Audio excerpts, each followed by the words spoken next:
So I used to own a Miyoo Mini Plus, but I then sold it just to get another retro handheld console.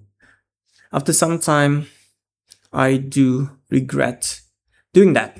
And that's why I got this. This is the Miyoo Mini V4. Oh, and my name is Noel, by the way, and I review stuff sometimes. So this is the Miyoo Mini V4, and like I said, I sold my Plus version way back then just so that I could buy the Trim UI Smart Pro. And it's not that the Trim UI is bad or anything, but I just found that I wanted or needed to play my Pokemon games with one hand. And I guess that's when I decided to get this, the V4. Now, coming from the Plus version, the two main differences that I found are obviously the size and also the lack of Wi-Fi capabilities on this one right here. And in regards with the latter, I personally don't really mind it because I didn't actually use the Wi-Fi that much on the Plus version anyway. Now, apart from the size, obviously, the hand feel of both handhelds do feel quite similar. Now, this doesn't have any fancy materials, it's just made mostly out of plastic, but it doesn't feel cheap either. It feels really good in hand and there isn't any sort of sharp edges to take note of as well. For the most part, and if I remember correctly, the buttons on this feels really similar to that of the Plus version as well. But the biggest difference between the two are the bumpers and triggers at the back. And unfortunately, that's the biggest letdown for me personally about the V4 right here. Not only are they designed a bit differently between each other, but they also behave differently as well. Design wise, the ones on the Plus version have much more significant height to them, or much more significant differences between the bumpers and the triggers, while on this one you don't really notice it at all. So it's very easy to accidentally press between the triggers and the bumpers, because I found myself accidentally pressing the bumpers while trying to press the triggers a lot. Because with this, the V4, I guess with the position of my finger that I'm holding it most of the times, it's just too easy for the middle part of my finger to rub on the bumper when I am trying to press the trigger. Apart from that, the only other differences regarding like the controls is the volume wheel right here at the side, because this one, the V4, has a volume wheel while the Plus version has a volume rocker. For me personally, it doesn't make too much of a difference, but if you do want that nostalgia factor, this does it better in my opinion. Anyway, I think the screens are also different as well. Apart from the size differences, the one or the screen on the V4 has a much higher resolution compared to the one on the Plus version. Now, if memory serves me right, the colors on the screen is much more saturated compared to the Plus version, and they pop a lot more and feels like it's just a bit more brighter overall. But to be honest though, you can't really go wrong with either. It just depends on your preference. If you do want a smaller screen, a bigger screen, or something that just pops a bit more. At the end of the day, it's all just preferences.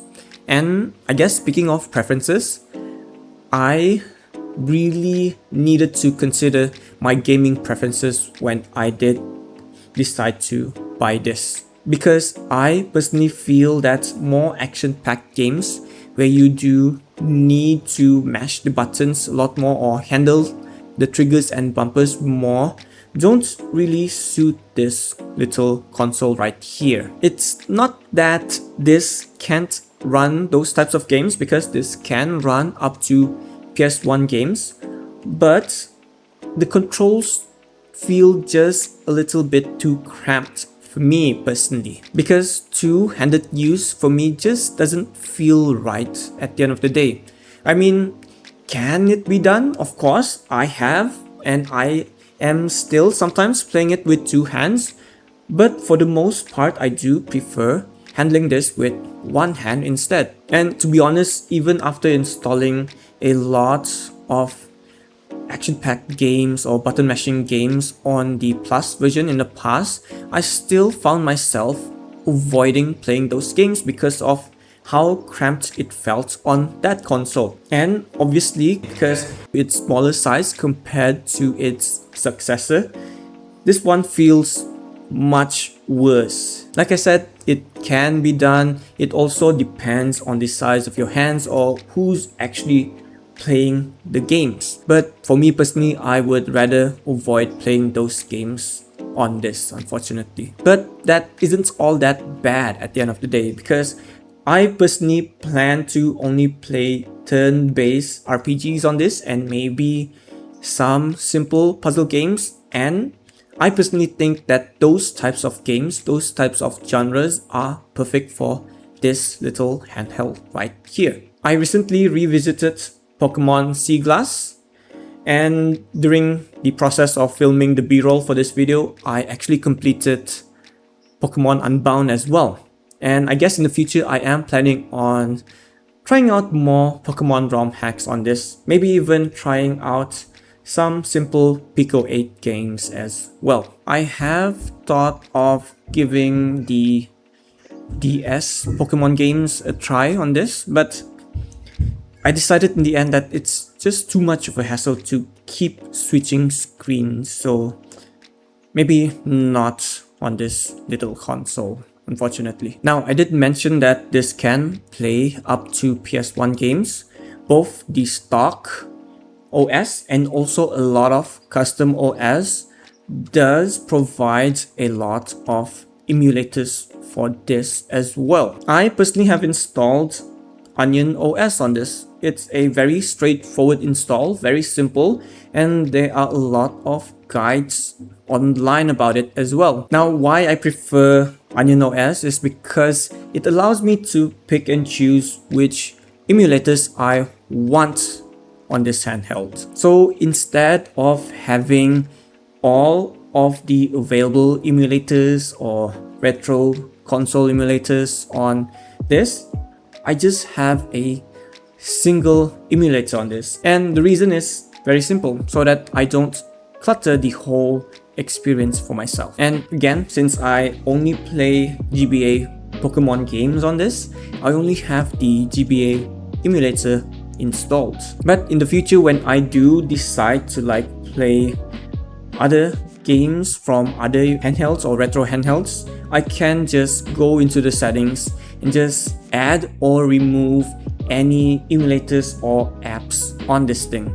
And I guess I mentioned apps because this does support some apps as well. But honestly, I haven't really used any of those apps, but I have tried them. There's a video player, an MP3 player, and also an ebook reader that you could install on this too. And I personally think that that's pretty cool, because if I ever get tired of using my phone for a lot of the things I use daily, I can pretty much just rely on this to be my offline digital entertainment system. Another thing about OnionOS that I prefer compared to the stock OS is how it utilizes the function button. For me personally, I use it a lot to switch between games, enter or exit my Pokemon games without worrying too much about losing my saves or my progress. And it's a very seamless process as a whole. Again, like I said, with it, I don't really need to worry about my save states too much. Although initially I wasn't a huge fan of using save states on this, to be honest. Remember when I said that the triggers and bumpers are very sensitive? Well, because I do need to press the function button along with the triggers to save and load, I have once accidentally loaded an older save file and then lost a lot of progress. And if you know anything about losing progress, that is one of the most frustrating things that you can experience when it comes to gaming. But fortunately, I did find a solution in the settings, because there is one that I could toggle that allows me to use the in-game save without worrying too much about save states. I mean, I still use the save states in conjunction with in-game saves, but there is a reason to it.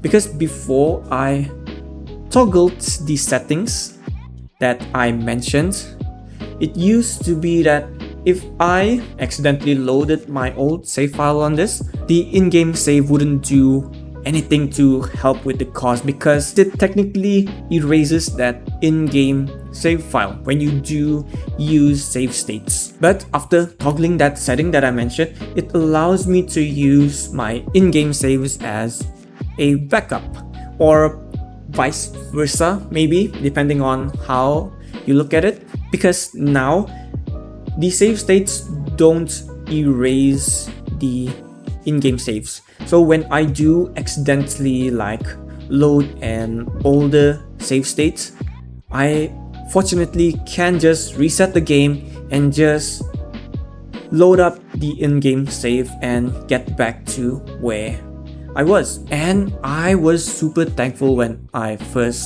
found that workaround. So now I'm just gonna do a few quick fire thoughts and opinions on this, just in case you might have some questions regarding them. Now, first, this is way more pocketable compared to the Plus version, even though that Plus version is pocketable as well, but the smaller size allows it to fit in more pocket sizes, in more pocket types. But personally, I do opt for putting it into its case, the case that came included when I first got this. I mean, yes, it's kind of counterintuitive to have a device this small but put it in a very chunky case, but I do plan on keeping this in as pristine condition as I can. The next thing is, without Wi-Fi, scraping box art does take a bit more extra steps. But for me personally, I don't really bother with box art, so yeah, I don't really mind the lack of Wi-Fi capabilities on this. Battery life is also decent, but nothing too stellar to write home about. I didn't have any worries when I am out and about playing this, but when I am at home, the 4 to 5 hour playtime on this does remind me to take a break once in a while I charge the device. Lastly, do get a screen protector for this, because from my experience with the Plus version, just after a few days of putting it in and out of my bag, there were really big and deep scratches on the screen already. So that's why I still have the factory plastic film on this one, to be honest. Now, looking into the future, this is definitely a piece of hardware that I would really love to pass on to my kid. And when that time comes, I don't really need to worry about the cramped control, because obviously kids do have smaller hands and that wouldn't really be a big issue. And even for adults, I definitely recommend this if you are yearning for the nostalgia from yesteryears, or if you do want to dip your toes into the world of retro handheld gaming. And this Miyoo Mini V4 is a great device for that. With the obvious Game Boy design cues and its ability to play up to PS1 games, this has my definite recommendation for everyone to try out.